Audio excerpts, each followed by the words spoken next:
I'm getting a bunch of calls and texts, so I figured it'd just be easier to jump on Facebook and let everybody know. But I'm fine. Thanks for asking.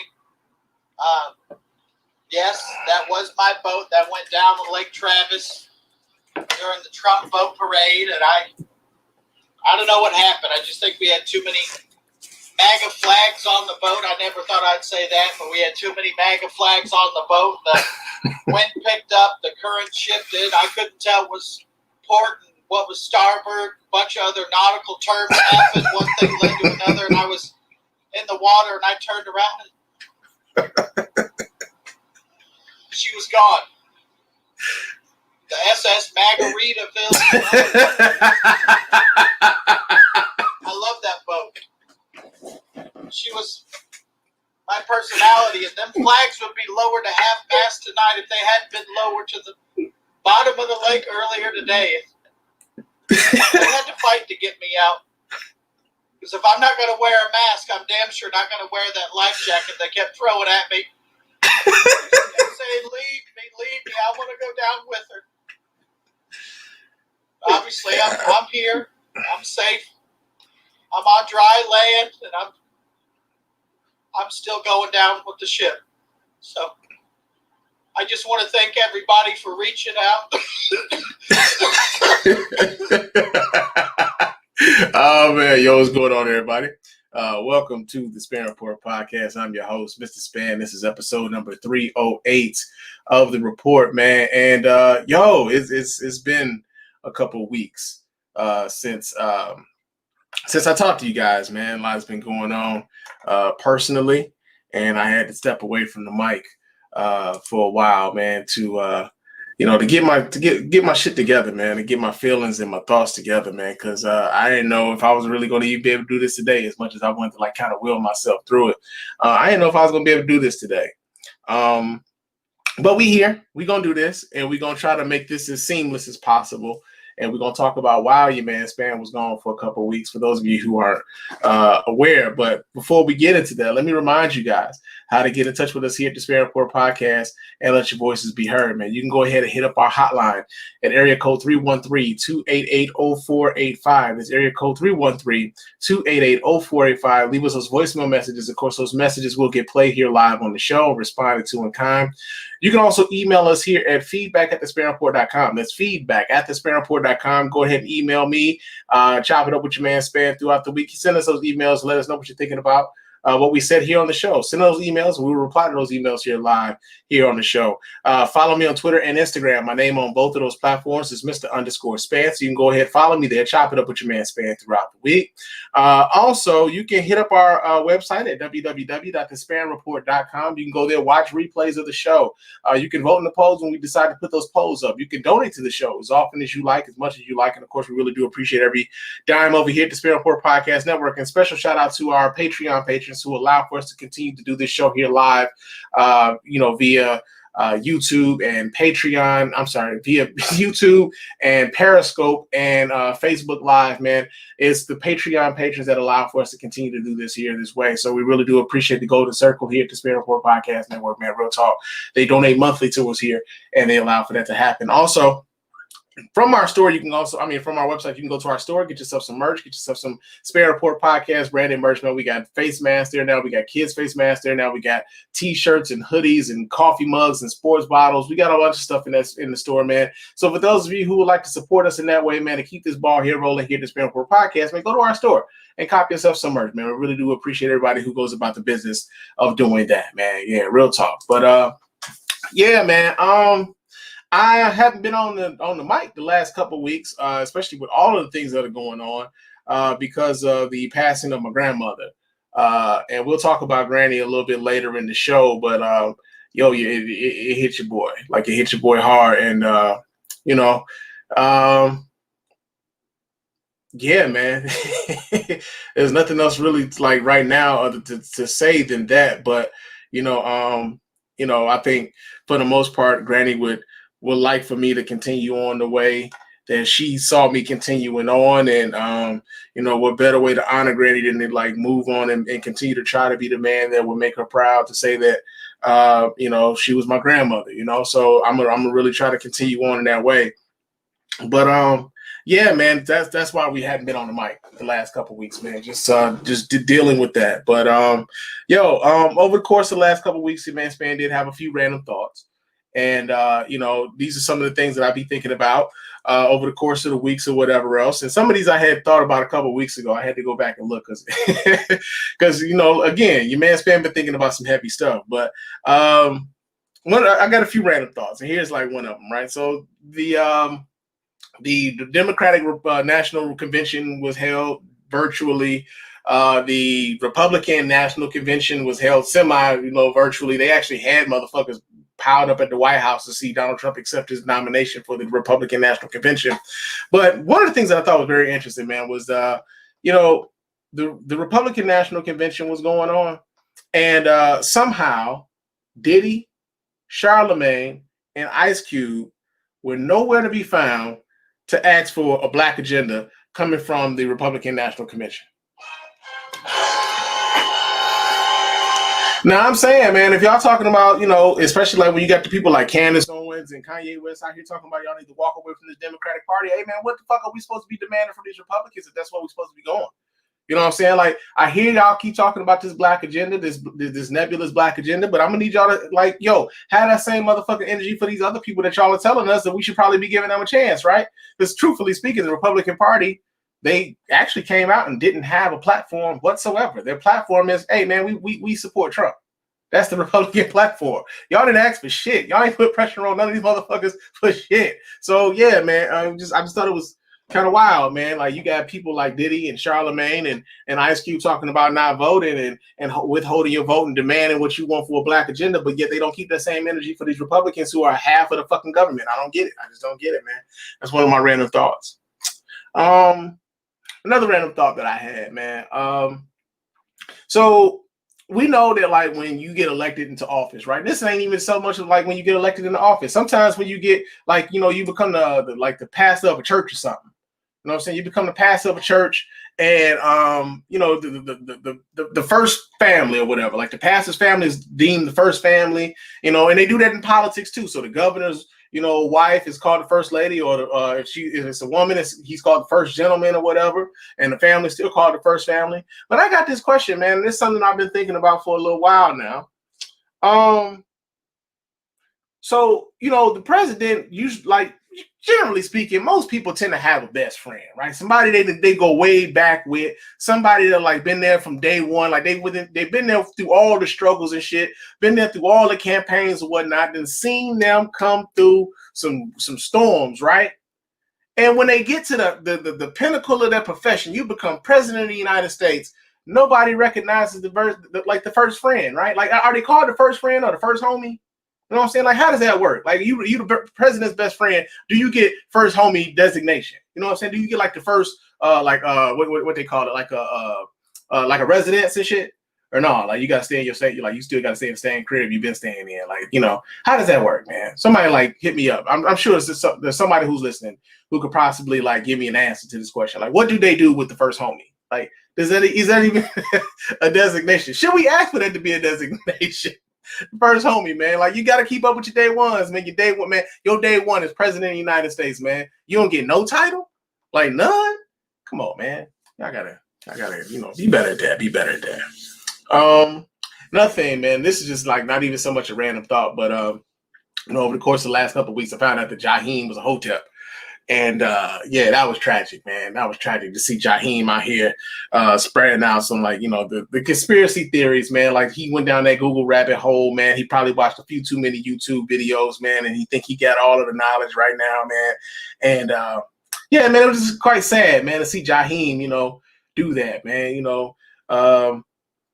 Just real sad. I thought I was gonna have some puns for his songs and shit, but nah, man, I'm just sad by the fact that Jaheim is a goddamn hotel. Oh man, that was something I was thinking about. Another thing too, man, I was thinking about. So, as we get older, man, like sometimes we get to we get nostalgic or whatever, man. We start thinking about times when we were younger and whatnot. And if you're on Facebook, man, there's a lot of different groups you can join, man. A lot of those groups end up being free groups and shit, but sometimes they like groups that like people with common interests and stuff, right? So you may join a group for a podcast that you like listening to, or you may join a group for like maybe you got a car or something, and you group together with people who have the same car, y'all got the same sorts of interests and whatnot. And then sometimes you'll join a group and it's like, like your old middle school or your high school or whatever. There's a group for that, and then you'll join those groups or whatever, thinking you about to find all of your old friends and stuff. Like, oh man, I ain't seen this motherfucker since '95, right? Like, I need to go ahead and see if such and such is in here. And then you get in that group and class of '73 got that bitch on lock. Like, has that ever happened to y'all, man? When you go up in that bitch and it ain't nothing but like old people in that boy? Oh man, like I'll never forget this, man. I was in this group for like this middle school that I went to in Detroit years ago, and like most of the people in there is like class of '73, class of '79. You know what I'm saying? Like all these years, like all before your man Spann was born and shit, right? Like these, and then they point, and most of the posts in there is just like death announcements and Rico he pastored that First Bishop Baptist Church over there on Livernois, and I need to go ahead and check him out. Or it's like old teachers that you had never even heard of that don't even teach at that school no more. They didn't retire, they didn't passed away and stuff. It's usually that kind of vibe and stuff. And then you looking for like the people that you went to school with, ain't none of them in there. You the only one. Like class of '73 got that bitch on lock. Class of '95, you the only one representing class of '95. You the baby in there. You old as hell to like the kids and whatnot, but in there, you the baby. That happens that way, man. Facebook is weird like that because Facebook tends to skew a little older, man. A lot of the kids now, man, they don't even really fuck with the Facebook. They own like the TikToks and shit and the snappity snaps or whatnot. That's how I know I was getting older too, man. I think I reached peak internet when I had no interest at all in getting on TikTok. Like none at all. Like I keep hearing about TikTok. I see TikTok on on Twitter and shit like that. I have no interest at all in getting TikTok and putting that on my phone. I got Snapchat on my phone right now. I could probably count on this hand how many times I've opened that app up. Like for real. That's what it is, man. But yo, man, those have been my random thoughts, man. Real talk. And also, we got some comments here in the chat room. Elliot is like, however you need to grieve and memorialize her due, man. Trust and believe, man. Granny gonna get her due.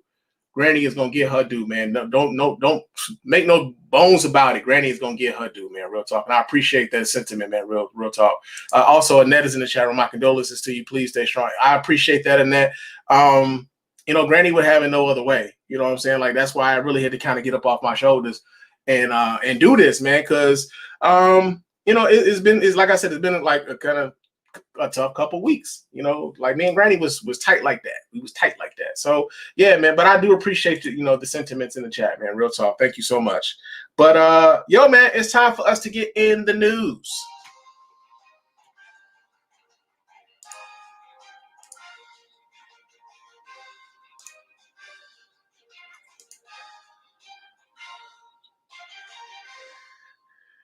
All right, our first story here in the news is Amaud Arbery's mother is saying that there are people who are pretty much profiting off of the death of her son.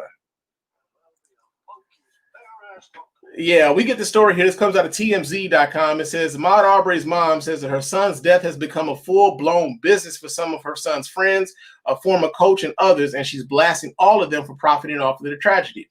Wanda Cooper Jones says she is alarmed by the I Run with Maud social media pages, which were initially started as a memorial to her son.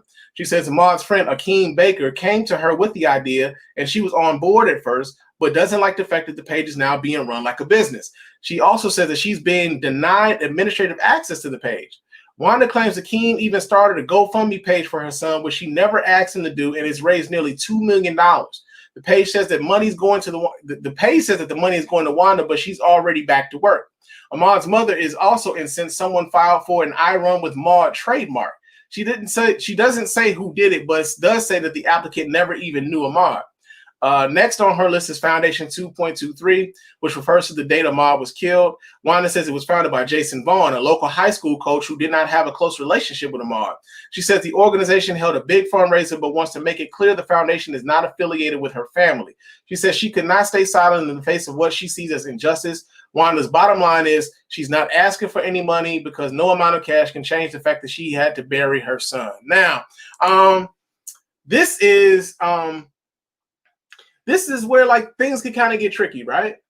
Because I know a lot of people, when these sorts of things happen, a lot of folks really do and genuinely want to help the family in times like this. GoFundMe has become a way for people to show their support in a tangible way. Even though you may not know this family, you may not have had any dealings with this family whatsoever, GoFundMe has kind of become like a default way for people, strangers, to kind of give in a way that they think would be helpful. And sometimes, like, helping is, you know, for a lot of folks, monetarily, right? And so the fact that, you know, we live in a social media age, it's actually kind of easy to mimic or to what's the word that I'm looking for here? Like, it's kind of easy to just kind of like place yourself as a guardian, so to speak, of the legacy of the person who had passed away. And you may have some affiliation with that person, but the strangers who are seeking to genuinely help have no idea what the relationships between the people who are starting these pages are and their connection to the family and whatever. And what we're seeing now is like the I Run with Maud, although it started off with seemingly good intentions, has become a way for the people who are running that memorial, a way for them to, you know, kind of make money, you know. And it's kind of sad that, you know, there are people who would be like positioning themselves to make money off of a tragedy like this, and also not necessarily share in the administrative duties, like with the mom said, she doesn't even have administrative duties on the page memorializing her son. Like, why would you operate in that way, right? And then on top of that, I think it's kind of crazy too that like you would do something like that, knowing that in a time like this, it's not that hard for you to be found out, right? So if his mom isn't having any sort of like access to the pages that are supposedly memorializing her son, or people are just coming up with different sorts of organizations memorializing her son, having no relationship with her son or her in particular, and it's easy for her to just get out here like, yo, y'all know these motherfuckers ain't got shit to do with us, right? Like, so I know, like, to a certain degree, like, you know, what they're betting on is that people aren't going to necessarily do the due diligence of, you know, finding out what these relationships are. I mean, because truthfully speaking, most people are just like, yo, I just kind of want to help, and then having to go through these extra steps to say that, like, yo, so are they cool with the family? Are they not cool with the family? Like, how does this work? And then at a certain point, some people are when they have to do that sort of thing, some people just opt not to do anything at all. Right now, the other part about this is that the mother, like they said, like the GoFundMe has raised over $2 million. His mom is like, Amaud Arbery's mom is like, listen, I don't want that money. That money has nothing to do with the fact that my son is no longer here. And you know,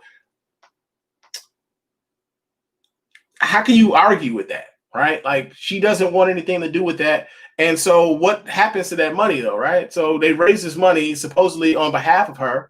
Like, what happens to that money? Do they go back to the people who donated the funds? Like, at least that's what should happen.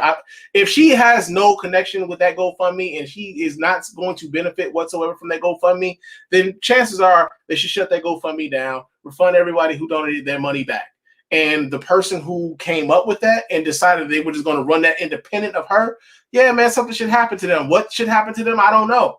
But to trademark, you know, things in her son's name, or to come up with different organizations when you had really no sort of relationship with him or the family, that's tacky as hell, man. It's tacky as hell. And I think is kind of indicative of like where we are social media wise. We're like, yo, man, you know, things catch on like that and they go viral and people want to help. But there are also unscrupulous people who will try to take advantage of situations like that. So, yeah, man, I think it's sad, man, that the mother of Amaud Arbery, on top of having to bury her son, has to deal with shady motherfuckers like this. So, yeah, man, that's in the news. Now, another story that we got here in the news is apparently Ron Jeremy, porn star Ron Jeremy, is facing sexual assault charges with allegedly assaulting 17 victims. Uh-oh.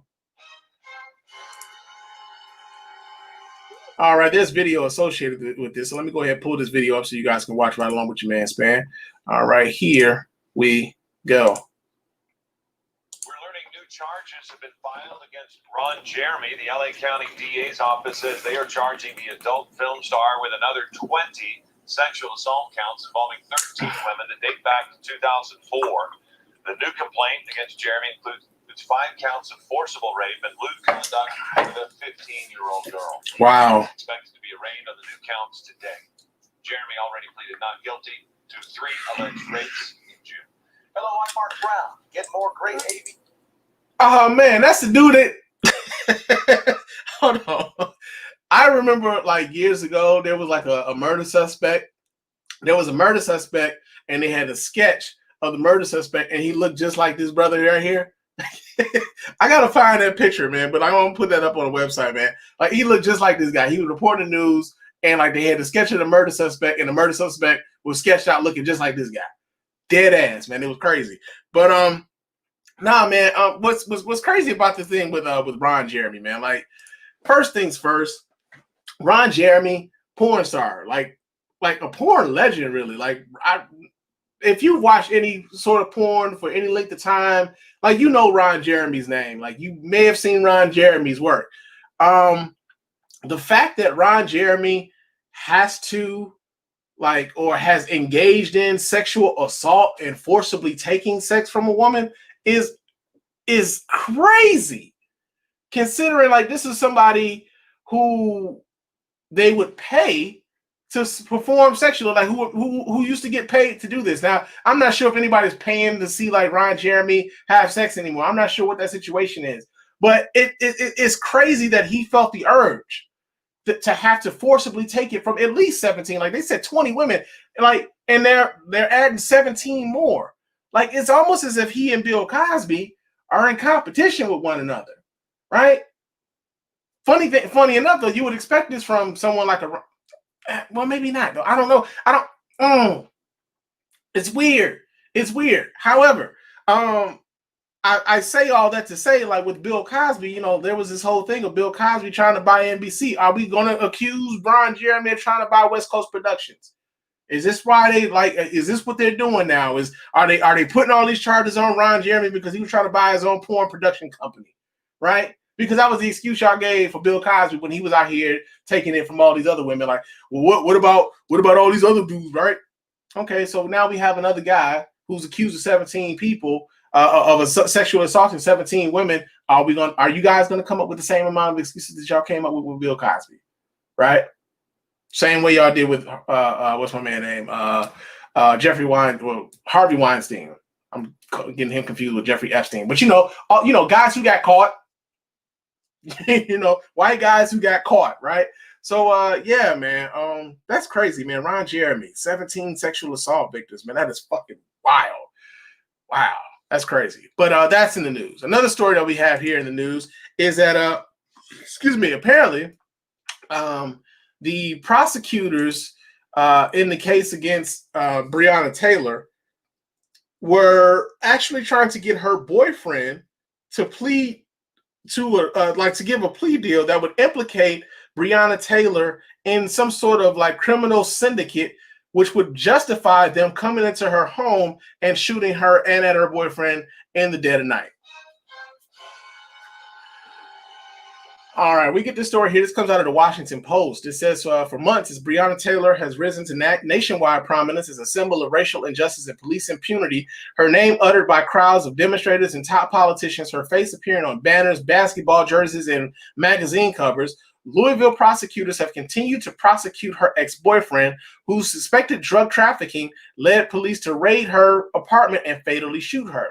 Taylor's family and lawyers have insisted that she had nothing to do with Jamarcus Glover's alleged crimes. With little evidence against her and no previous criminal record, they say she was only pulled into the case through her ties to Glover, whom she had cut off before her killing. Yet in July, Louisville prosecutors worked up a draft of a plea bargain with his offer for Glover. If the two-time convict said that Taylor had participated in his organized crime syndicate, according to court records first reported by WDRB on Monday, he could see a possible 10-year prison sentence turn into only a probation. Sam Aguiar, a Louisville attorney representing Taylor's family in a wrongful death lawsuit, slammed the offer as part of a smear campaign. He said the offer shows that local officials are desperate to justify Taylor's killing and paint a picture of her which was vastly different than the woman which truly was, who the woman truly was. Shame on her office. Aguiar wrote on Facebook, she's dead.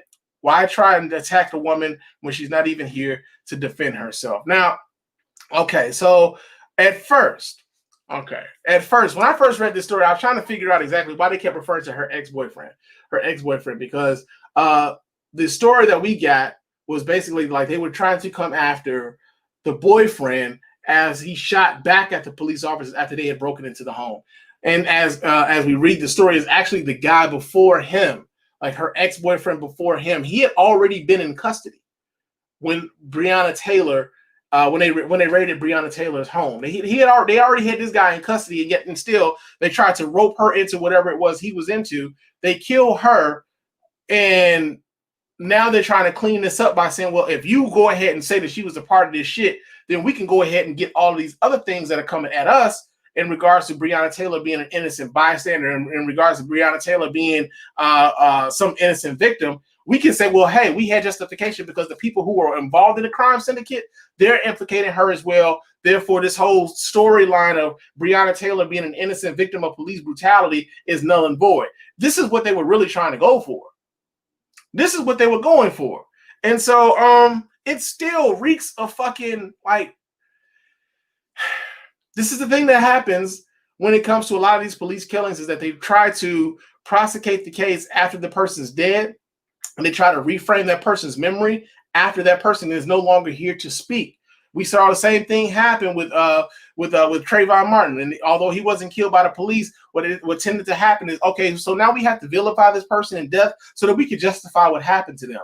We saw the same thing happen with Eric Garner. This person is no longer here to defend themselves, so now we have to like try to justify what happened to them and vilify them as they were alive, right? The same thing would happen with Mike Brown and many others, man. Like, we keep hearing these stories, and right now it's currently happening with what's the brother that just got shot in the back? Oh man, I'm drawing a blank on his name right now, but they shot this brother in the back 7 times. Like, you're seeing this now where people are talking about this guy. He had sexual assault charges, and the police knew he had sexual assault charges, and that's why they shot him in the back. Like, they're trying to find any reason in the world to justify what happened to these victims, right? To justify what happened to these victims. And so for them to pursue a case against her after Jacob Blake, that's his name, Jacob. Okay, thank you. Good looking out, homie. But that's what they do, man. Like, they go back into these people's lives, and they try to justify why they did what they did, why the brutality that happened to them was justified. And it's crazy that we're seeing this story happen now in an official capacity through the district attorney's office, because they're like, yo, man, if we can get this guy to implicate her, then all of this storyline about her being an innocent victim and a police raid going bad goes away, and now we can find justification for the shooting and killing of her. Like, it's crazy, the official way in which they try to justify these killings. But yo, man, that's in the news. Now, another story that we got in the news, and this is something that I thought was quite interesting, because as it stands right now, a lot of the coverage of the Black Lives Matter movement has been quite mixed. But apparently, 93% of Black Lives Matter protests have been peaceful, finds a new report. All right, we get this story here. This comes out of time.com. It says that the vast majority of Black Lives Matter protests, more than 93%, have been peaceful, according to a new report published Thursday by a nonprofit that researches political violence and protests across the world. The Armed Conflict Location and Event Data Project analyzed more than 7,750 Black Lives Matter demonstrations in all 50 states and Washington, D.C. that took place in the wake of George Floyd's death between May 26 and August 22nd. Their reports state that more than 2,400 locations reported peaceful protests, while fewer than 220 reported violent demonstrations. The authors define violent demonstrations as including acts targeting other individuals, property, businesses, other rioting groups, or armed actors. Their definition includes anything from fighting back against police to vandalism, property destruction, looting, road blocking using barricades, burning tires or other materials. In cities where protests did turn violent, these demonstrations were largely confined to specific blocks. Now, here's something else that needs to be kind of, you know, we need to kind of analyze too. And we talked about this here on the show. There were times where there were people who would embed themselves amongst the protesters, having nothing to do with the protest themselves, but were seeking to spark incidences of violence. right? We've seen it on tape. We've seen people we've seen protesters admonish others for trying to set fire to a business or a building, or throwing bricks through a window or something like that. And we've seen protesters, peaceful protesters, confront these folks who are trying to set off some sort of violent confrontation with law enforcement, right? We've seen this happen. And truthfully speaking, a lot of the people who were being arrested for a lot of these different demonstrations, where we're finding out that a lot of these folks weren't coming from the cities in which the demonstrations were happening. They were coming from other places to start shit. And more often than not, it wasn't Black Lives Matter demonstrators who were involved in a lot of that activity, right? We've seen this happen over the course of these last few months. We've talked about this here on the show. We've shown those videos here on the show. So it's interesting that not only were the vast majority, 93% of the protests peaceful, but that even with the amount of videos and the amount of videos that we saw where people were trying to incite some shit, that even then the protesters were confronting them, and we caught all of that on video. All of that stuff was caught on video. It says the ACLED report includes protest toppling statues of colonial figures, slave owners, and Confederate leaders as violent incidents. Since Floyd's killing, there have been at least 38 incidents in which demonstrators have significantly damaged or torn down memorials around the country, the report states. Still, many people continue to believe that Black Lives Matter protests are largely violent, contrary to the report's findings. The ACLED highlights a recent Morning Consult poll in which 42% of respondents have believe that most protesters associated with the BLM movement are trying to incite violence or destroy property. ACLED suggests that this disparity stems from political orientation and biased media framing, such as disproportionate coverage of violent demonstrations. This also, all right, so here's another thing too, because this isn't necessarily just something that we can put on right-wing sort of outfits, right? We kind of expect people like Donald Trump, Republicans, Fox News to try to denigrate these movements, to try to marginalize the effectiveness of these movements, to try to criminalize the activity of the protesters during these movements. But also some within the community also tend to have this idea, and this is where we get to what about black on black crime, narrative that tends to happen within the community, right? Because you still have some people within the community who are talking about, what about black on black crime? And when you see these violent things happening, when you see these mass protests happening, and it's on the television, it's on the TV screen, right? People are drawn to the things that we are able to see easily, like the things that are on TV, the things that we see on CNN, or ABC, NBC, all the network news, right? We tend to be drawn to those things, but far too often, there are demonstrations that are happening within the city that don't necessarily get the media coverage because it isn't as large, because there isn't any violence involved with it. But it doesn't mean that the message is lost. It's just that particular demonstration didn't get the attention because it wasn't as big, because it wasn't as violent, or it wasn't as demonstrative as some of these bigger demonstrations. And so what tends to happen is, because we're drawn to this big thing over here, when these smaller incidences, when these smaller demonstrations are going on, people aren't necessarily aware of them. And so this is how you get people who are of the belief that, BLM is some violent motherfuckers. It's like they in concert with Antifa, and they just want to fight and tear shit up, this, that, and the other. And that's not the case. Simply not the case. And so, yeah, man, to find out that 93% of Black Lives Matter protests around the country have been largely peaceful is not a surprise to someone like myself, but I'm sure it's a surprise to a lot of folks. No, you know what? No, it's not. Here's the deal. It's not a surprise to a lot of folks. Some people just really don't want to acknowledge that they may be wrong. And even if you're presented with objective information, sometimes when the objective information is contrary to what you are already believing in, folks will tend to kind of reject it outright. It's part of the reason why Donald Trump is as popular as he is within the Republican Party right now. A lot of them have simply rejected all objective criticisms, all objective observations of this dude, and it's part of the reason why he's still as strong within that party as he is today. So yeah, man, that's been the news, y'all.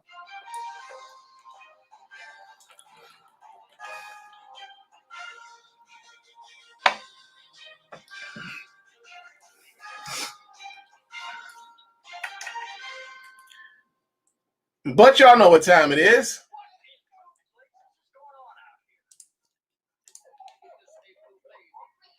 All right, our first story up here in Blue Blazes is apparently, man, Taco Bell to get tired of you niggas, man. They done got tired.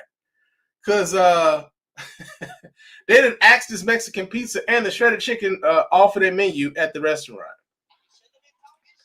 Yeah, man.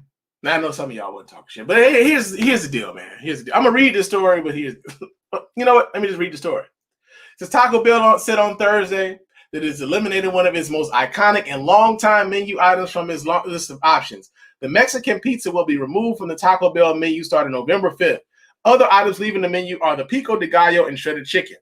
The shredded chicken is used in a number of items, including quesadillas, tacos, and burritos. Taco Bell is adding the chicken chipotle melt, which is grilled chicken, creamy chipotle sauce, and cheddar cheese, and the dragon fruit freeze, which is a tropical frozen beverage. The chicken chipotle melt joins the menu November 5th, while the dragon fruit freeze arrives on September 24th. In July, Taco Bell announced several other menu items were leaving the menu, including the Nacho Supreme, beefy Fritos burrito, grilled steak soft taco, 7-layer burrito, spicy tostada, triple layer nachos, spicy potato soft taco, cheesy fiesta potatoes, and loaded grillers.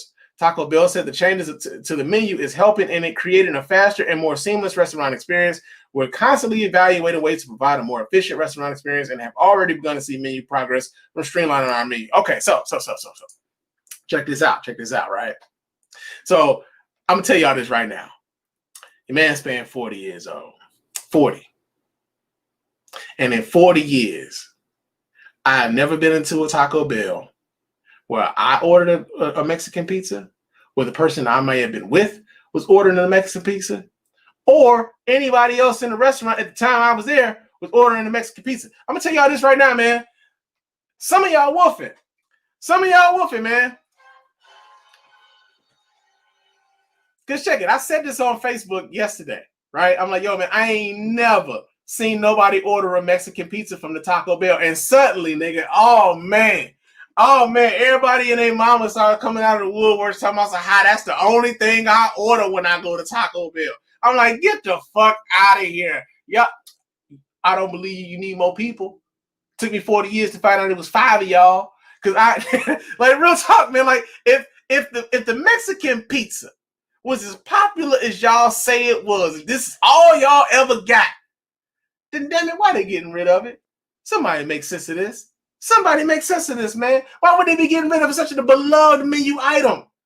If this is all y'all got, that's the best thing they had on the menu. And in 40 years, I ain't heard none of you niggas order shit about no Mexican. I'm looking at friends of mine, I don't know, 20 plus years, I'm like, yeah, that's all I ever got. Get the fuck out of here. We done been to Taco Bell before. Y'all niggas ain't never go order no Mexican pizza. I done seen y'all get some Nacho Bel Grandes. I done seen y'all order some Taco Supremes. I done seen y'all order Doritos, Nachos, Supreme Tacos, whatever the fuck they calling them now. Like, I done seen y'all order all that shit. I ain't never seen y'all get no damn Mexican pizzas, man.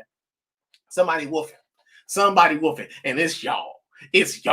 That's why they getting rid of the Mexican pizza, because y'all ain't buying that shit enough. If y'all was buying that shit enough, y'all would get the Mexican pizza wouldn't be going nowhere. You ain't see them talk about getting rid of the Nacho Bel Grande. Nacho Bel Grande, they got rid of the green onions on the Nacho Bel Grande. It ain't been the same. But that bitch still there. Because you know what? Motherfuckers buying that shit, man. Mexican pizza. Y'all about to have, like, y'all about to sing motherfucking it's so hard to say goodbye to the Mexican pizza, and like y'all just been ordering it all willy-nilly. And y'all ain't. Y'all woofing. Talking about some damn Mexican pizza. Oh my God, what they doing? The Mexican pizza, that's the only thing I ever ordered from Taco Bell. That's the best thing on the menu. Get the fuck out of here. Y'all wouldn't order that shit like that. They wouldn't be getting rid of it. No, that's actually kind of fucked up. No, it's kind of fucked up, man. Hey man, like truthfully speaking, if it was a menu item that, like, cause what was that? Let me think of a menu item on some place. I tell you one. So like Subway, I'm not a real big Subway fan, right? I like Quiznos. Well, I used to like Quiznos. They didn't get rid of that place. But like if I'm going to get like a sandwich or whatever, I'm more of a Potbelly's guy. I go to Potbelly's and shit. Potbelly's is my shit. But if I had to get like a Subway sandwich, what I would get would be like the seafood, like what they call it, the seafood sensation. They changed the name of that shit a couple times. But like I noticed like at certain Subways, they wouldn't serve the shit no more.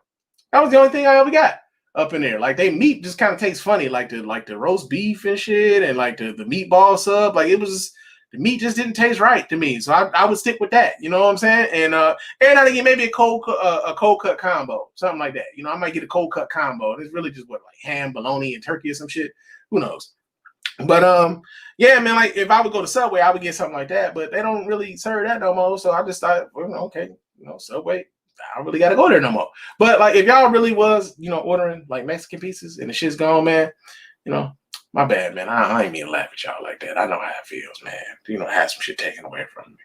It's sad, man. I know. But yeah, man, that's in Blue Blazes, man. Taco Bell said, fuck y'all. But another story, man, that we got here in Blue Blazes, man. So apparently, man, somebody beat the brakes off of R. Kelly, y'all. Yeah, man. As a matter of fact, is there video of this? Yes, there's video to this. Let me pull this video up, see if I can pull this up, and y'all can watch this right along with your man Spann. All right. Come on, computer. Let's act like we're trying to do some shit today, man. Live podcasting here, man. All right. All right, let me pull this up so y'all can watch. All right, let's see what they're talking about. Into R. Kelly's jail cell to attack the singer. This is Jeremiah Farmer, who claims he was forced to beat the Grammy winner. Hey, man, like real talk. I don't want to be like what they call it, racially profiling and shit, or just like profiling period. But yeah, man, he looked like he could fight. My man looked like he could fight. My man looked like he could whoop some ass. My man looked like he'd been whooping ass all his life. I mean, if I was R. Kelly, I'd probably been like, kind of shook. I ain't gonna even front. I'd have been shook. Was asleep in his cell at Chicago's Metropolitan Correctional Center last Wednesday when he was attacked. Farmer, in jail for racketeering conspiracy, lays it all out in this appeal to the Seventh Circuit. Farmer writes he was, quote, forced to assault hip-hop and R&B singer R. Kelly in hopes of getting spotlight attention and world news notice to shed light on the government corruption, end quote. R. Kelly is behind bars facing dozens of sex abuse charges, all of which he has denied. Kelly's attorneys have repeatedly asked for the singer's release while he awaits trial. So far, all those requests have been denied. So hold up.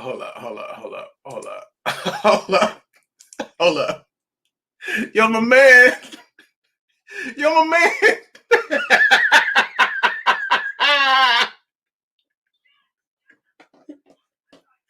This motherfucker, man. Hold up. So my man said that he attacked R. Kelly to bring worldwide attention on the corruption that's going on within the prison there, right?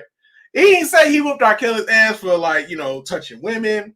He didn't say he was whooping R. Kelly's ass for like abusing women or like keeping these women locked up in his house or nothing. He ain't say nothing about like, yo, man, you out here messing with underage girls, man. Like, like if you would think, and this is something I've heard, that in the prison population, they don't look too kindly upon what they call, chomos, man, child molesters, right?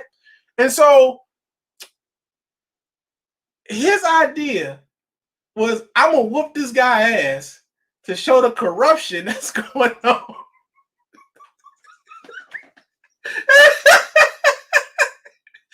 He tried to make it out like whooping R. Kelly's ass. Like whooping R. Kelly's ass was a righteous. And although ain't nobody shed no tears for R. Kelly right now. Like anybody with a brain right now ain't really shed no tears for R. Kelly in that situation. Like he got his ass. I know a lot of people who was waiting on that to happen, right?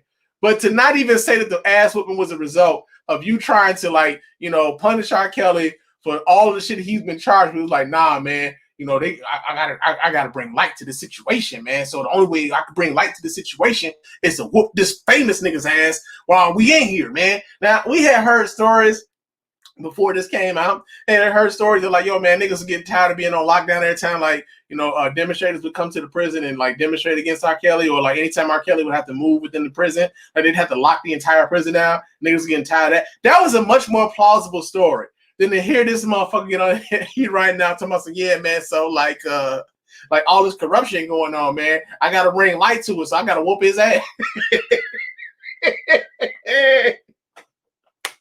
Oh man.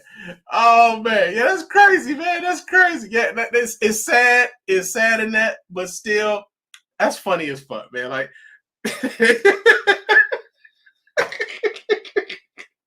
oh man, I didn't think I would laugh that hard on that one, but that's in Blue Blazes.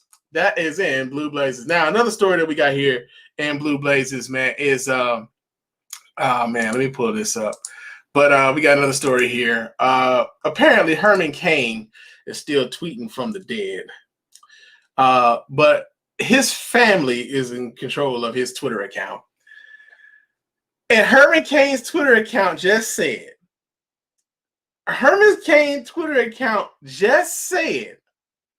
that the coronavirus is not as deadly as claimed. Yeah, man. So we read this story here. This comes out of hill.com. It says the late Herman Cain's Twitter account, now supervised by family and friends, tweeted Sunday that the coronavirus, which killed Cain in July, is not as deadly as the mainstream media made it out to be. Hey, listen, man. I'm gonna just say this right now. Man. I know his friends and family who are using this man's page because I kind of get why they're continuing to use his page, because nobody gives a fuck what they think about anything, really. It was his page. Like, the people who were following Herman Cain were coming there for the views and the thoughts expressed by Herman Cain. They didn't give a fuck about what his daughter might have thought about some shit. They didn't give a fuck what his wife may have thought about some shit. They were coming there to follow him. And so with them now having access to his account, it amplifies their voices a little bit, right? Even still, it's a bit rich for you to use a dead man's account, a man who died by this very fucking disease, to say that, yo, man, this shit ain't as deadly as y'all saying it was, man. Like, this man is dead, yo. They didn't even honor his ass at the Republican National Convention, man. Like, they ain't honored this motherfucker whatsoever. Like, they pretty much just like, you wash their hand. Oh shit, Herman Cain dead. Or we just gonna pretend this shit ain't happening. Right? We're just gonna pretend this nigga, you know. Yeah, I mean, yeah, he was at the Trump rally and shit, but damn, man, hey, man, shut up, man. Let the shit pass, man. These motherfuckers forget all about it. You know, shut the fuck up, right? But his family's on his Twitter account talking about it's not as deadly. It said the tweet was later deleted, but the account tweeted other messages questioning the risk of the coronavirus, which has infected more than 6 million people in the U.S. and killed more than 182,000, including Cain, a former Republican presidential candidate. It looks like the virus is not as deadly as the mainstream media first made it out to be, Cain's account tweeted, according to reported screenshots of the since deleted post. It says the deleted tweet was sent along with a link to a story published by the Western Journal on Sunday, reported that the Centers for Disease Control and Prevention said that 94% of cases of those who died, said 94% of the cases of those who died from COVID-19 had underlying conditions. Cain's account tweeted Monday a link to a post on the Herman Cain website written by the website editor Dan Calabrese, claiming that the second wave of the virus hasn't come close to the original spike and it isn't showing signs it will. Okay. So 2 things here.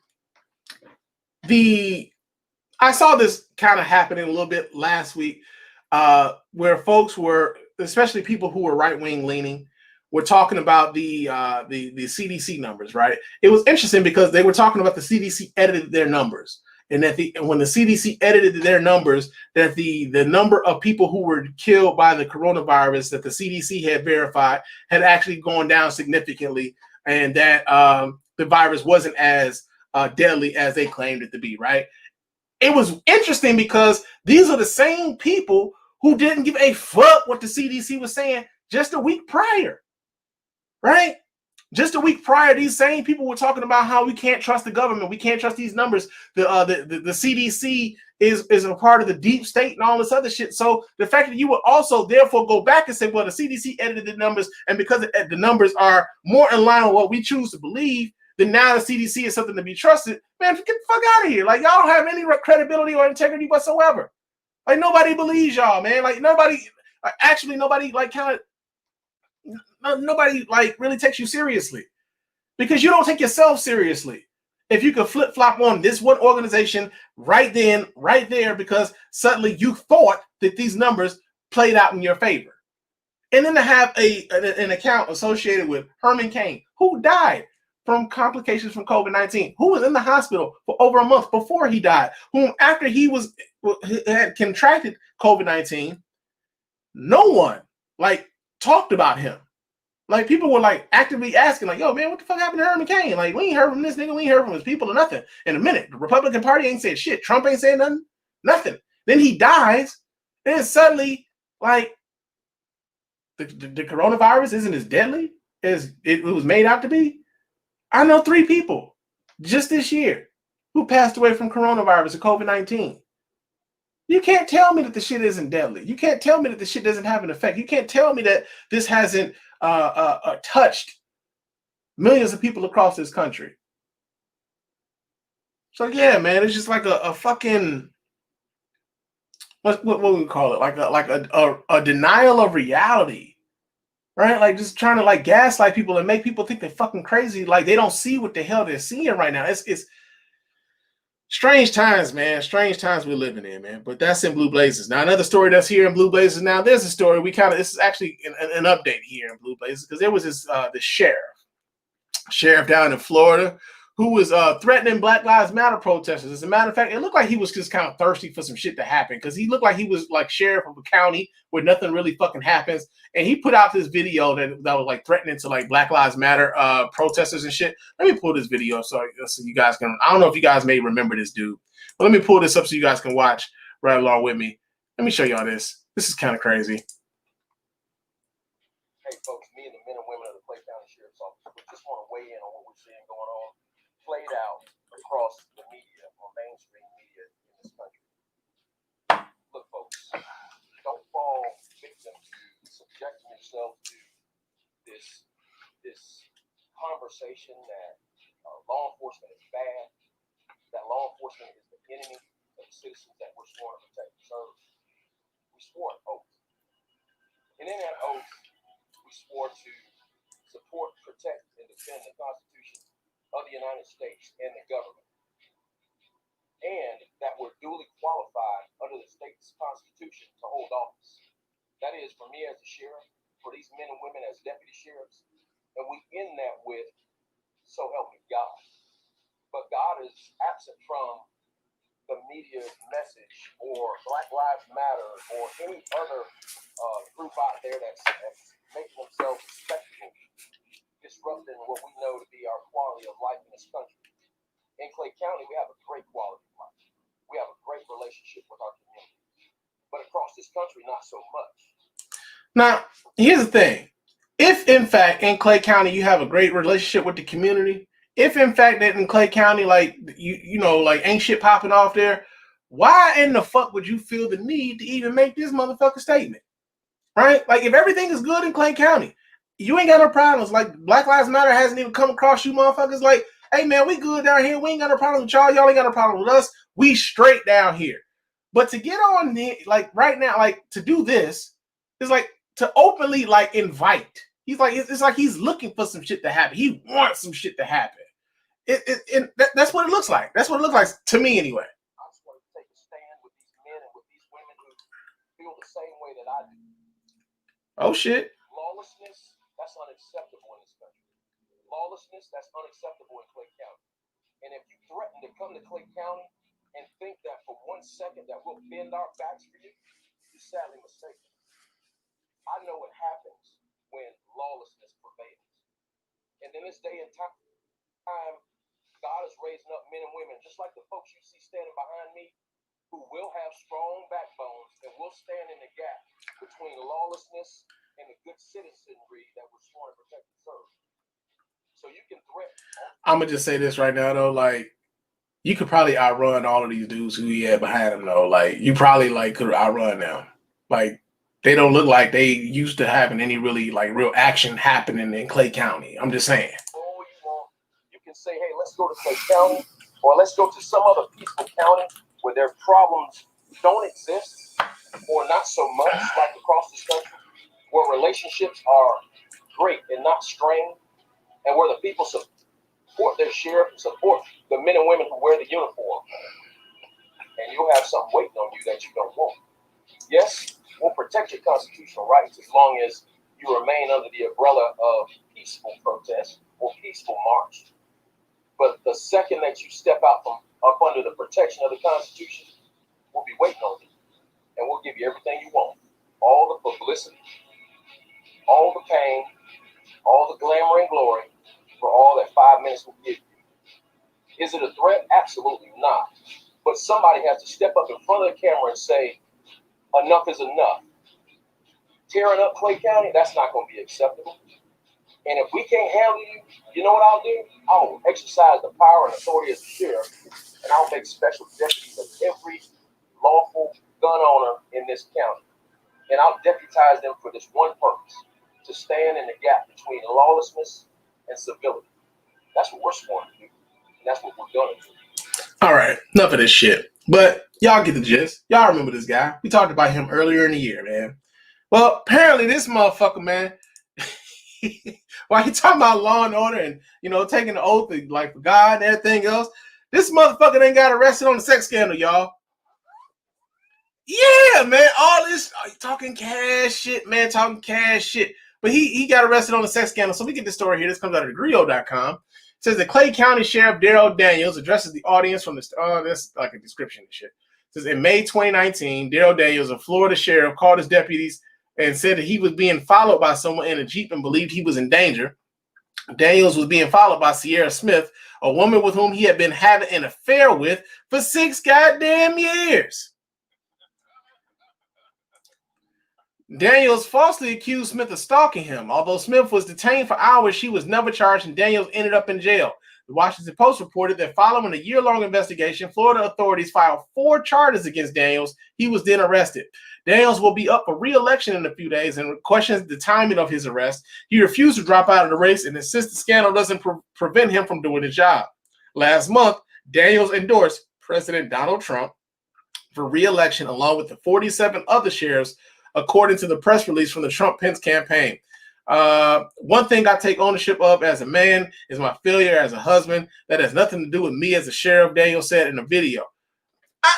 You know what? I don't know, man. I don't know if we can really like separate the two, man. Like I know a lot of motherfuckers be talking about, man, you got to separate the man from the art, separate the man from the occupation. This, that, and other.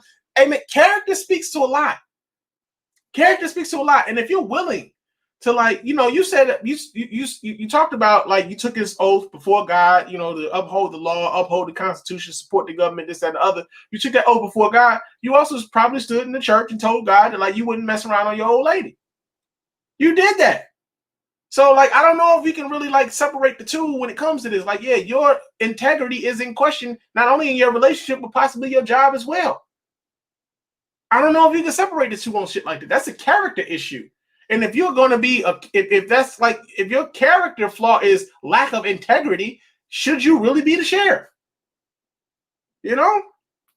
But yeah, man, that's crazy. That's crazy. But, yeah, he talked all that cash shit, really trying to incite some shit. That was the other part that I thought was very interesting about that other video, was that he was basically trying to incite some shit to happen within his county because it looked like they were bored. Ain't shit happening there. And this is one thing, while he's talking about people getting like the fame and the glory in the 5 minutes, that was probably the most fame, glory in 5 minutes that his sheriff department had seen in a long time, right? So that's in Blue Blazes. Now, another story that we got here in Blue Blazes is the fact that Dr. Dre's wife, or soon-to-be ex-wife, has come out with some of her spousal support demands. And it set the internet on fire, man, because apparently Dr. Dre's ex-wife wants $2 million a month in temporary spousal support in the divorce. Yeah, man. So we get this story here. This comes out of TMZ. It says Dr. Dre's wife is seeking a steady flow of serious cash from the music mogul as they head towards divorce. But our sources say she's not going to get it without a fight. Nicole Young just filed legal documents asking for temporary spousal support from Dre, and the amounts are staggering even for the uber wealthy. According to the docs, Nicole wants $1,936,399 in monthly in temporary spousal support. She wants an additional $5 million in lawyer fees, even though she just filed for divorce 2 months ago. The huge swing by Dre's estranged wife has all the markings of a contentious and bitter divorce battle, especially since there's already a raging prenup dispute.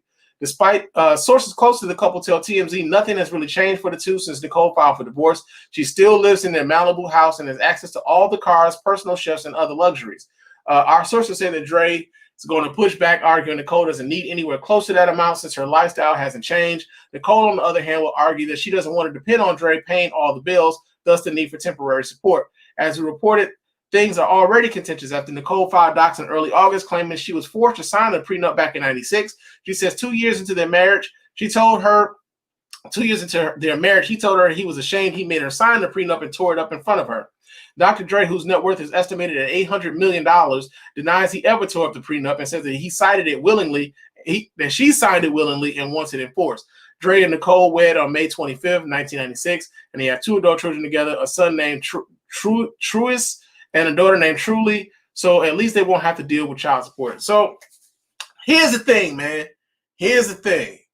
Now, I know this is like blowing up on social media, man. Everybody and their mama looking at these amounts of money that she asked for. I know they was talking about, man, what? Like, you saw the amount, how much like her, like, what she said, like $20,000 a month for like her internet and cell phone and like email and shit. And niggas like, nigga, what kind of cell phone plan she got, right?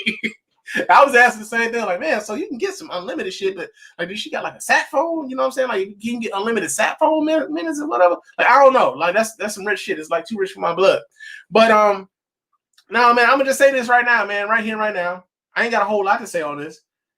It ain't our money, y'all. Like, it ain't our money, man. Like, I get it. The numbers are staggering. The numbers are eye-watering. Like, if somebody asks you for that kind of money, you'd be like, bitch, get out my face. Like, you be upset about it. But truthfully speaking, if Dr. Dre loses any amount of money in this particular divorce, it ain't gonna change nothing in your life one bit. Like, you still gonna be responsible for your rent. You still gonna be responsible for the amount your cell phone bill is. You still gonna be responsible for how much you think is worthy of like, what's that, entertainment funds, like how much you spend to go eat and drink and have fun or whatever in the pandemic, you know, because everybody acting like the shit still ain't, you know, ain't out there or whatever. But yeah, man, like, it's just weird. Like, everybody talking about how much this woman deserves, what she doesn't deserve. Like, y'all don't know this lady. Y'all don't know that nigga. But y'all got, it's weird, like, just kind of watching how people are, like, having visceral reactions to the amount of money that may be exchanged between the two of them, right? Now, Dr. Dre, you know, they say the man is worth probably like $800 million. Hell, if he gave her $400 million, if he just said, you know, fuck it, give her half, fuck the prenup, all that shit. If he gave her $400 million to wash his hands, guess what? The nigga still got $400 million, nigga. He's still living better than 99.99% of the niggas listening to my voice right now. He gonna be good. He gonna be straight. Right? So, like, I guess, like, I don't have this connection with these niggas and their money because it ain't my money, man. It ain't my business, really. Like, I've said this before, like, it ain't our business. Like, even with the whole shit with like Jada Pinkett and Will Smith, when they went on the Red Table Talk and everything, like making it everybody's business and whatever, like try to, you know, explain to people like what their situation was with August Alsina and everything. I was like, man, this kind of ain't our business. Same thing here with this. Like, this ain't our business. And they money ain't our money. What they eating ain't making none of us shit. Like, real talk. And if y'all really feel like Dre is getting fucked in this deal, all y'all gotta do is keep buying those expensive ass Beats headphones. You know what I'm saying? Go ahead and buy you some, you know, go ahead and repeatedly buy like Dr. Dre, like 2001. You know what I'm saying? Or buy like, you know, Doggy Style or whatever. Buy the albums that Dr. Dre produces, support the artists that Dr. Dre produces, and maybe Dr. Dre can get back up to his $800 million. But truthfully speaking, man, like, I mean, the numbers are eye-watering, but it ain't my money, so I don't care. Right? But that has been Blue Blazers.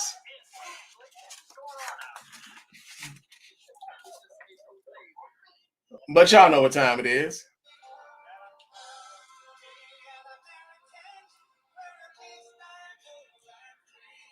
All right, that's enough of that shit.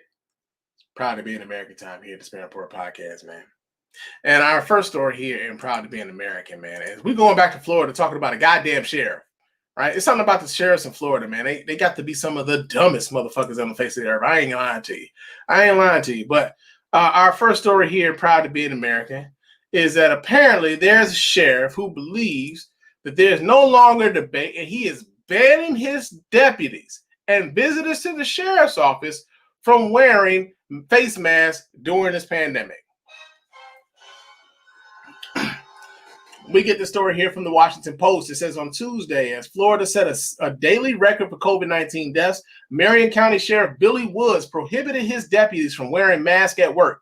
His order, which also applies to visitors to the sheriff's office, carves out an exception for officers in some locations, including hospitals, and when dealing with people who are at high risk or suspected of having the novel coronavirus.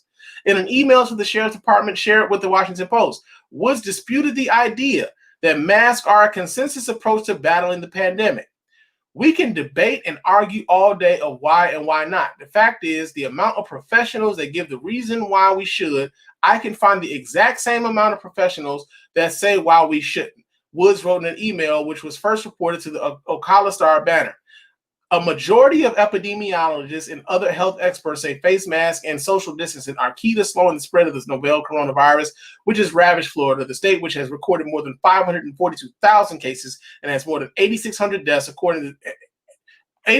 deaths, added 277 more deaths on Tuesday. Marion County also set a record for daily deaths on Tuesday with 13. So here's the thing. And this is something that, this is something that like we've been kind of like alluding to here on the show for a while now. But this is idea that because we have access to some information, that because we can go on YouTube, because we can get on Google, because we can get on Facebook, and we can get with some people who believe and think the way that we do, that somehow we no longer have to listen to the people who are learned in these in these environments, who are learned in these topics, that we can ignore the experts when it comes to any topic whatsoever. No matter what topic you speak of, like there's always going to be there's always going to be some people who believe that they know better than the people who actually study the shit, right? And so you have a sheriff here, for instance, who is saying that like, yo, I can find the same amount of people who would tell me that wearing a mask doesn't help this at all, right? I can find the same.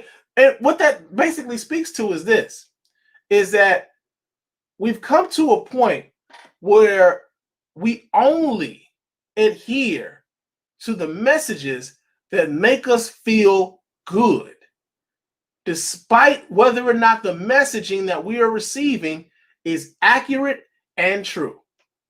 And you have a sheriff who is actively putting his deputies' lives on the line, despite like, I know people talk about like police putting their lives on the line every day. Like they go out, like police officers never know when they're gonna come back home. Like they want to come back home in one piece. And truthfully speaking, we all feel that way. Like everybody who walks out of that door, when they walk out of the door, like at whatever job you got, there's no guarantee that you're gonna come home, right? There's just no guarantee you're gonna come home. But we've romanticized that when it comes to police, right? But here's a situation where the person who is like in charge of the police department is actively putting the lives of his deputies on the line for something that they can control.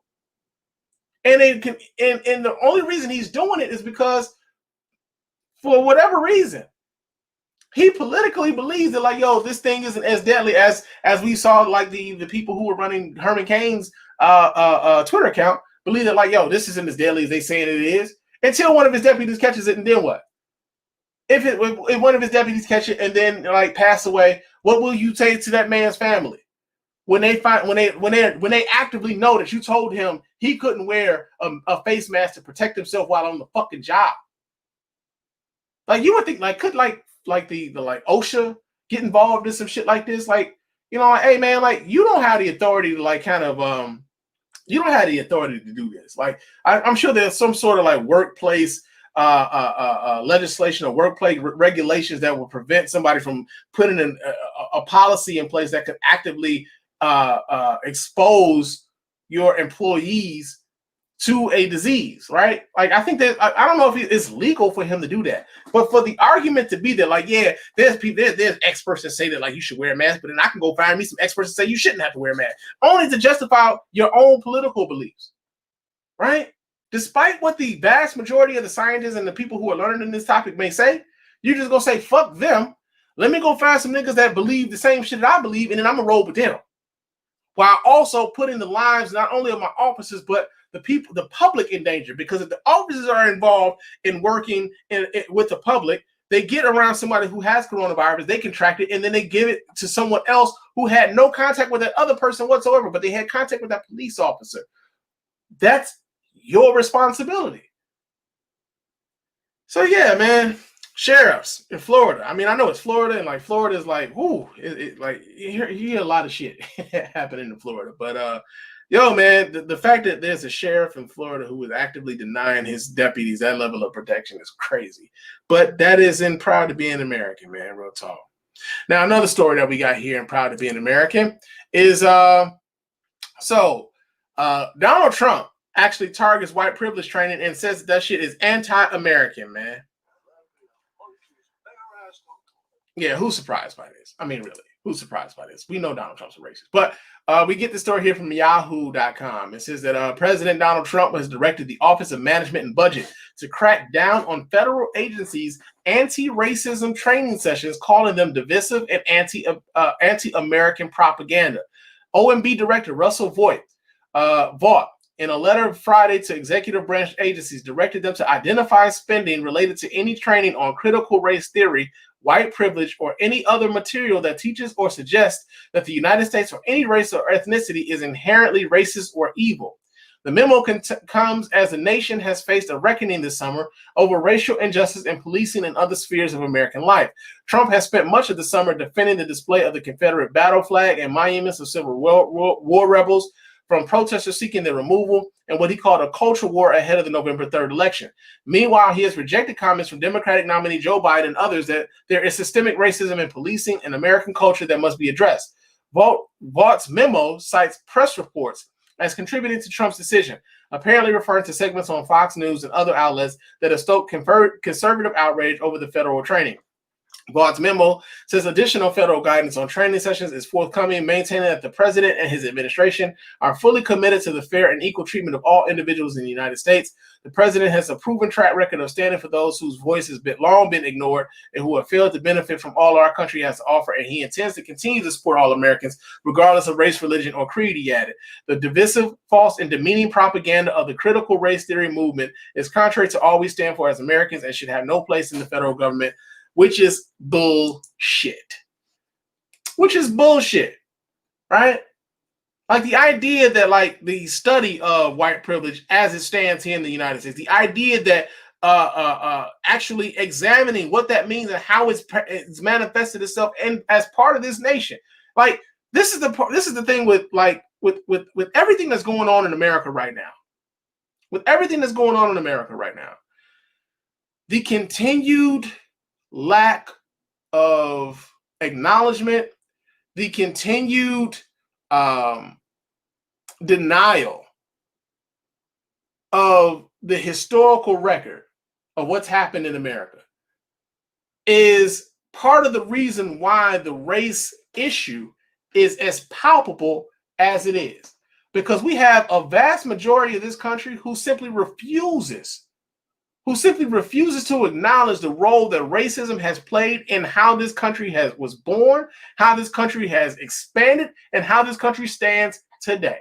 They refuse to acknowledge it, because if you acknowledge it, then you have to also acknowledge your role in it. And then not only your role in it, but how you've benefited from that. And if you have to acknowledge that you benefited from that, then you have to also acknowledge that, yo, man, I have been a part of holding other folks back. And nobody wants to, really admit that, like, yo, man, I've been a part of some discriminatory actions and shit. Like nobody really wants to like hold on and believe into that. Like nobody wants to lean into that, right? Especially when you don't feel like you're a powerful person. You're just being Joe Schmo, regular white guy. You know what I'm saying? You don't want to like buy into this idea that like, yo, man, I've benefited from a system that has actively held others down, in order for me to have what little status that I do have. Right? So, like, the idea, I mean, like, Trump being, going on this little thing, like telling his Office of Management and Budget to like target these sorts of training to like get it to not happen anymore is like further acknowledgement of the fact that like, yo, we don't want people learning this shit. The same thing with like the 1619 project. Like Trump is already telling people, like telling school districts that the federal government will defund them if they find out that the 1619 project is being charged as part of American history of the American history curriculum. They don't want to acknowledge this shit. They simply don't want to acknowledge the role that racism and slavery and everything else has played in the way in which this country is today. They simply refuse to want to acknowledge it. And so, with that lack of acknowledgement, you get the civil unrest that we see today. You get the police actions that we see today, right? So, yeah, man, that's proud to be an American. The other thing that's proud to be an American is Donald Trump is apparently called members of the armed forces or dead members of the armed forces suckers and losers, and he's now denying that shit.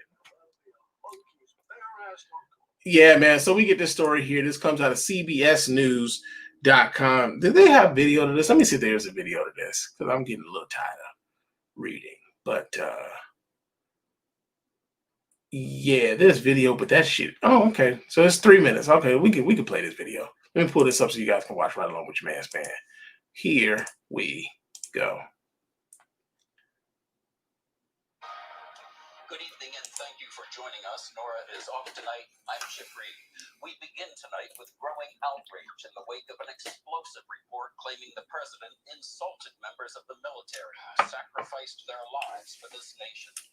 In the report, the Atlantic magazine says the president privately referred to fallen American troops as, quote, suckers and losers. Moments ago, the president said the report is a hoax and called Americans in uniform heroes. His election opponent, Joe Biden, spared no time in blasting him today. Biden was in Wilmington, Delaware, where he lashed out at the president, invoking the service of his late son, Bo, and others who volunteered for the military. Biden also spoke about the economy, which today offered a glimmer of hope in the middle of a pandemic, gaining nearly 1.4 million jobs last month, the unemployment rate falling to 8.4%, though the pace of growth remains slow. All of this is happening as America prepares to celebrate Labor Day, with earlier COVID surges sparked by Memorial Day and July 4th gatherings. Today, health officials are sounding the alarm and urging Americans to act responsibly. We'll have more on that in just a moment. But first, we begin with our reporters covering two fronts tonight: the president, his rival, and those stunning allegations. Here's CBS's Weijia Jiang at the White House. Chip, in addition to calling that article a hoax, saying it was made up by fake sources, the president called The Atlantic a lying magazine that's just trying to gain some sort of relevance. Many members of the military and their loved ones don't see it that way. It was a totally fake story. President Trump adamantly denied claims he called fallen U.S. soldiers losers and suckers for getting killed. It was a terrible thing that somebody could say the kind of things, and especially to me. The president allegedly made the comments while in France in 2018 as part of his reason for not visiting a cemetery near Paris where American troops are buried. According to the report, Mr. Trump canceled the trip because he feared his hair would become disheveled in the rain. 10 sources, 10, went on the record debunking these lies. The White House insists the cemetery visit was canceled due to weather, but backlash to the bombshell story brewed quickly. My son, nephew, is not a loser. Gold Star families reviewed the president in a new ad, and retired Major General Paul Eaton posted this direct message. You're no patriot. Let me tell you about a patriot. My father was killed in Vietnam. The article also said that when Senator John McCain died, President Trump told senior staffers we're not going to support that loser's funeral. Mr. Trump insisted he never called McCain a loser, but he has a long history of publicly criticizing the late senator. He's a war hero because he was captured. I like people that weren't captured, okay? The president also claimed that he was proud to honor McCain's death in 2018, but former Trump administration official Miles Taylor wrote, "That's not true. You were angry that DHS notified federal buildings to lower the flags for Senator McCain. I would know because your staff called and told me." All right, so let's just get to the nitty gritty, man. He said this shit, and it's not like nobody's surprised that he would say something like that. That's the tripped out part about all of this is that nobody would be surprised that Donald Trump said anything remotely close to this. Like he's shown his disrespect of the military for even before he got elected. He was talking about John McCain crazily. You start talking about how he avoided becoming getting into the draft by getting 5 draft deferments for bone spurs in his feet and shit, to try to keep from getting into the draft. And so Donald Trump has a history of not necessarily being honorable towards the armed forces or members of the armed forces. It tracks well that Donald Trump would say something like that. And nobody's really buying the whole idea that this is a fake story, other than the people who are already within Trump's camp anyway. I kind of feel like this. When it came to this story, the people who were predisposed to believing Donald Trump said this shit, believed he said that shit. The people who don't believe he said that shit actually kind of do believe he may have said that shit. They just don't care, right? They just don't care whether or not the story is true or not. They don't care or none of that. They just don't care about any, because they've allowed for this dude to get away with so much. It's okay, here's another log on the fucking fire, right? They don't care that he said it. They don't care that he's even lying about it. They know he's capable of saying it because he said so much worse than so many others on so many other different topics. So they don't care that he said it. They're going to vote for him anyway. The interesting thing to me has been for those who are in the armed forces who did take offense to this. So this was the line. Right, this was the line that you had drawn. It wasn't the kids being separated from their parents. It wasn't the good people on both sides.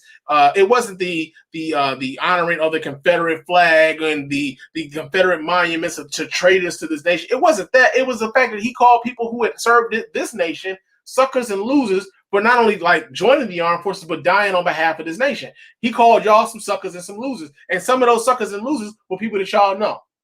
Right? And it kind of goes into that whole thing of they came after the Jews and I ain't say nothing. And they came after the blacks and I ain't say nothing. And they came after the Hispanics and I ain't say nothing. But then they got to me and there was nobody there left to fight. Right? That's kind of what this whole train of thought, this whole line of thinking lends to me, because it's it's taking this for some people to finally get off of their ass and say, "Oh, fuck it, I ain't rolling with Trump no more." So yeah, he said the shit. There's no question whether or not he said the shit. The thing is, whether or not the people who are supportive of Donald Trump care whether he said the shit. And truthfully speaking, they've never shown us any inkling as to whether or not this would be what would you call it? The straw that broke the camel's back. It's you know what? Fuck it, I can't deal with this shit anymore. No, they haven't reached that point. Not at all. So yeah, man, that's proud to be an American. Now another story that we got here, proud to be an American, is Anita Hill. Anita Hill is in the news because Anita Hill, for those of you who are too young to know who Anita Hill is, Anita Hill was the woman who came forward to accuse current Supreme Court Justice Clarence Thomas of sexual harassment during his confirmation hearings. There was a HBO movie with Kerry Washington playing Anita Hill in that movie. You guys should check that out.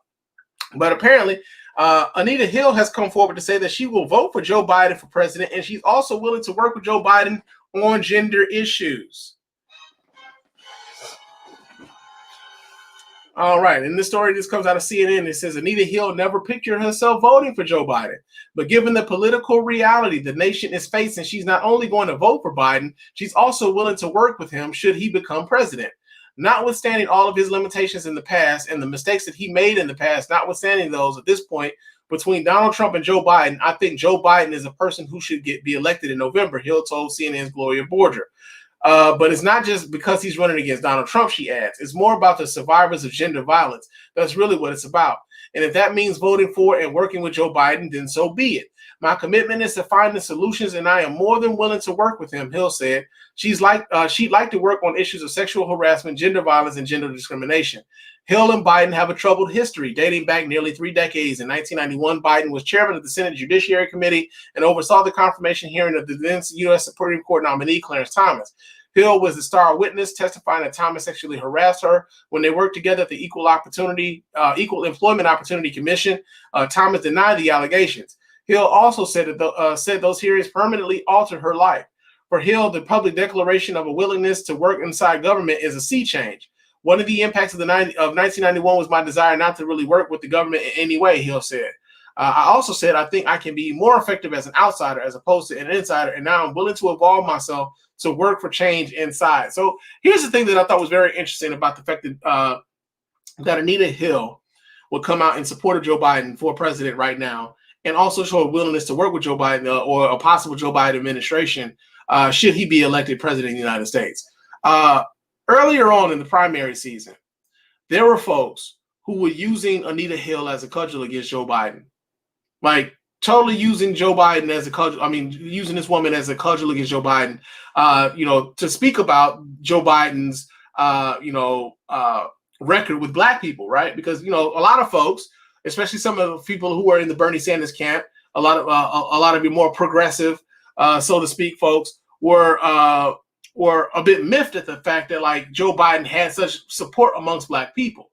And so, a lot of them were like, yo, what about what happened with, the 94 crime bill? And what about what happened with Anita Hill? He threw Anita Hill under the bus and somehow, he was cool with Clarence Thomas becoming Supreme Court justice. Forgetting the fact that like he brought Anita Hill to the fore to begin with. Now, truthfully speaking, he bungled that. He fucked that up, right? Because he fucked that up. And Anita Hill has been angry with him, and rightfully so. But I thought it was interesting that so many folks were using Anita Hill as a cudgel against him in this particular presidential campaign, notwithstanding Anita Hill's own words. Because this is the first time that Anita Hill has said that she would be willing to vote for Joe Biden. She said this earlier in the year, that she would be willing to vote for Joe Biden should Joe Biden become president or become the nominee of the Democratic Party, that she would be willing to vote for Joe Biden. And so it was just real interesting to see that, like, here she is reiterating that, not only reiterating that, but also saying that, like, I'm willing to work with the administration on gender issues going forward. Right? It's just a real interesting time right now. I mean, a real interesting time. And I would hope that, some of the folks who were like these talking points and some of the people were on like, hey man, it's all hands on deck. If you really want a nation that you could somewhat like feel like you have some hand in molding and shaping, then you need to be taking your ass to the polls right now, or whenever your poll, not right now, but whenever you get your ballot, vote absentee, vote early, go to the polls, however you do it, but make sure that you do it to get this dude up out of the paint. Because if we allow this dude to be in there in 4 more years, chances are this country will not be anywhere close to something that we can possibly rectify within our lifetimes, man. Real talk. So that has been proud to be an American.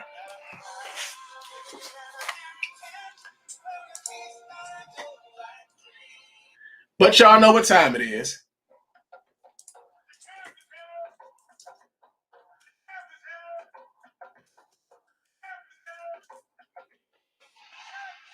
All right. It's Champ of the Week time here at the Spann Podcast, man. And our Champ of the Week is none other than my granny, man. My granny is Champ of the Week this week here at the Spann Podcast, man. So yeah, like I said, hadn't been on the mic at all for the last couple of weeks because of the passing of my grandmother. Me and my granny was tight, man. That was my girl, man. Me and my granny, I would always go home for Granny's birthday, May 25th, and celebrate that time with her. that was like, if I didn't come home for her birthday, I'll be home for Christmas. Or like, it was one of those 2 times I would be in Chicago because I had to be there to come see her. When I got married in New Orleans, I didn't care if anybody else was there, but I did want to make sure that my grandmother was there. Like, it was important for me that Granny was there at my wedding to see that happen.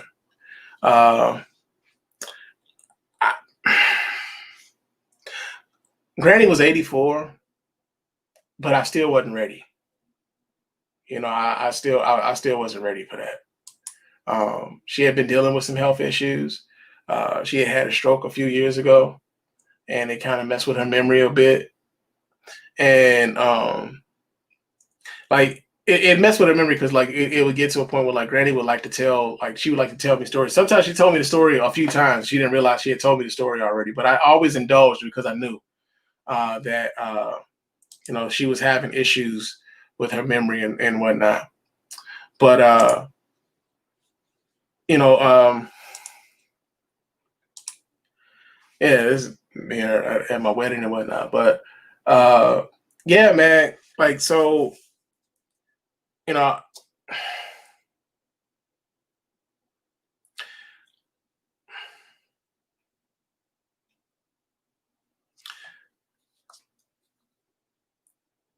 like Granny was like, you know how you got like that favorite person in the world, man, that person who you never want to disappoint, who you always wanted to make sure was good, who you always wanted to make sure was proud of whatever it was that you were doing. She was that person for me. I can remember, you know, like not too long after my mother died, I went to go and live with my grandmother and my aunt and my uncle. And it was at a time where I was like, you know, I was upset with God, right? Like very upset with God. Like my mother was 37, and you know, I'm thinking to myself, like, you know, why would, if there was a God, like why would God allow for a 37-year-old mother to leave a 17-year-old and a 15-year-old here on this earth without a mother? And like I'd have conversations with my grandmother about that. Like me and Granny would sit up and talk about that because Granny was you know, she went from sister Brown to Mother Brown. Like she was a mother in her church. And I never forget, like after having so many different conversations with my grandmother about, you know, what God meant for me in my life, that I can remember being in the church going to church with her and like just saying I was going to like get baptized and whatever. And I'll never forget the joy on her face to see me stand up and accept Christ, right? I was like 18, but the joy that she had on her face to see that happen, like how much that meant to her for me to do that.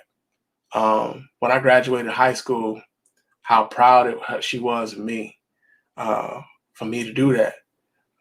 When I went to college, got dropped off at Tennessee State University, and they kept going and they went to Disney World. But like the pride in her face when they dropped me off. So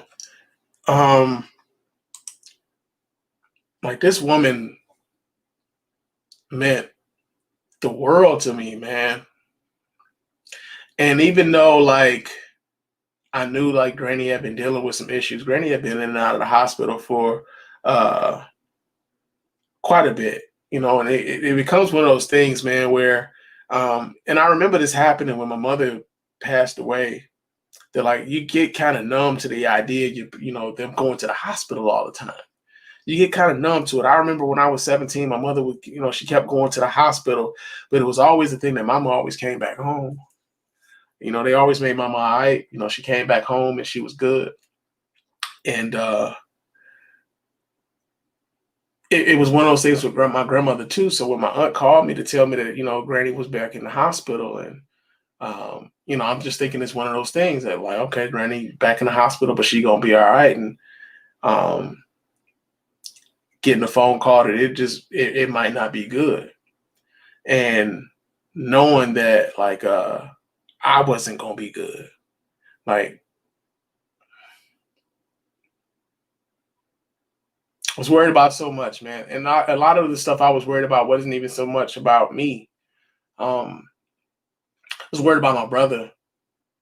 I've spoken about my brother, a few times here on the show. My brother had been incarcerated for about 12 years, and he had gotten out of, prison, but he hadn't got a chance to see Granny when he got out. And then, unfortunately, my brother ended up getting locked up again. He's locked up now. And, the fact that he wouldn't be able to even say goodbye, I was worried about him. I was worried about what my brother could possibly do to himself. I was worried about the fact that this happened during a global pandemic and family not being able to come back home and give their proper respects to Granny. I was worried about how my younger cousins were dealing with this, because this is the first person in their lives whom had been in their lives their whole lives who will be leaving it. And this is grandma's birthday party last year. Yeah, man. Granny was sweet, man. Like the sweetest person I know. And I'm gonna miss her. I'm gonna miss like turning up a brew with Granny. That was something me and my grandmother did every time I came back home. She only did it with me. That was our thing. She would turn up a brew with me. I'm gonna miss going home, and we go on these pancake dates. We go on pancake dates. It was a spot in Chicago, Loom's Pancake House on 116th and Western. Try to make sure that we would go every time I would come home to Chicago. That would be a thing that we would do to make sure that me and Granny at least had some pancakes and some eggs and some sausage and whatnot. And I'm gonna miss like having those conversations with Granny about like the history of the family. Because I would try to pick her brain about a lot of that stuff, even though I knew like with the strokes and whatever, it was really, it wreaked havoc on her memory. But like hearing stories about how she ended up coming from Kruger, Mississippi to live in Detroit, and then meeting my grandfather, and then getting married and having 5 kids with him, and like that the whole story of that great migration that she was part of, right? And then also hearing the stories about even before then, like how we had white family members. We got a uncle. We had an uncle named Uncle Tom, and if you saw a picture of Uncle Tom, you like, first of all, I was like, when I first heard the name Uncle Tom, I'm like, hold up, what? But then if you see this picture, it was like this old white man, and it's like, man, for real, and also hearing the stories about how my great grandmother was, she was half white, but she didn't look half white. She looked like a white woman, but she took jobs so that she took jobs and she passed as a white woman so that she wouldn't have to like clean up, like she wouldn't be relegated to like cleaning jobs and stuff. And like I would always go home and like raid like the photo albums and stuff so I could like be like that family historian or whatever. And I would always lean on Granny and lean on my Aunt Rose to try to preserve a lot of that stuff, man. And as much as it hurts that, Granny ain't here with us anymore,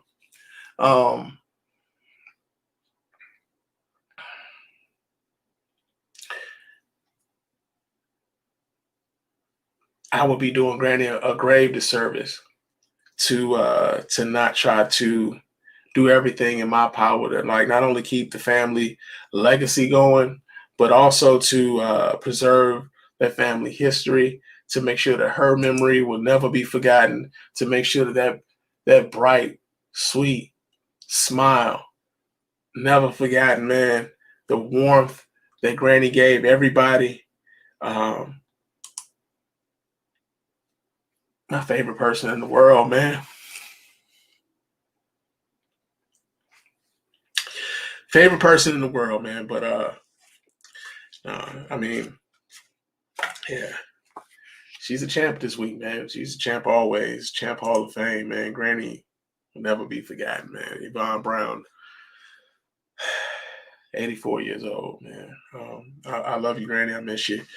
And I ain't done crying. But yeah, man. It is it's time for me to get on up out of here. But before we go, I do need to remind you guys how to get in touch with us here at the Spann Report Podcast and let your voices be heard. Go ahead and hit up that hotline at area code 313-288-0485. It's area code 313-288-0485. Leave us those voicemail messages. Of course, those messages will get played here live on the show and responded to in kind. You can also email us here at feedback@thespannreport.com. That's feedback@thespannreport.com. Go ahead and leave us those emails, and those emails will get read here and replied to here live on the show as well. Follow me on Twitter and Instagram. My name on both of those platforms is Mr._Spann. So go ahead and follow me, man, Spann. Chop it up with me throughout the week that way. Hit up our website at www.thespannreport.com. You can go there, watch replays of the show. You can vote in the polls when we put those polls up. You can donate to the show as often as you like, as much as you like. And, of course, we really do appreciate every dime over here at the Spann Report Podcast Network, man. You can also hit up our store through the website, our TeePublic store. Get yourself some merch, man. Get yourself a T-shirt or a hoodie. It's about to be fall, man, so get your hoodie, man. Keep yourself warm, and sports bottles. And we got face masks over there. We got kids' face masks over there. We got a lot of stuff in that store, man. So we really would appreciate everybody who goes about the business of supporting us in that way, man. Also, leave us a 5-star review on iTunes and on Stitcher Radio. Those 5-star reviews are the ones that get read here live on the show. We really appreciate everybody who does that. Leave us a comment on Castbox. If you're listening to us via Castbox, leave us a comment there. We'll read those comments here on the show. And if you're watching these episodes via Facebook, man, those Facebook comments, man, we'll be reading those comments here as well, man. Real talk. But man, I appreciate everybody who reached out. It was a lot of y'all, too many to name. To extend your condolences, and our from the bottom of my heart, man, I really do appreciate every last one of y'all. And thank you for supporting the Spann Report Podcast in the ways in which you guys have for so long. Couldn't do it without you, man. Real talk. But you guys will be probably hearing from me tomorrow. We will be doing me and Cliff are scheduled to do a beer and chicken podcast tomorrow. So you guys will probably be hearing from me tomorrow as well. But I will talk to you guys again soon. But until next time, fam, peace.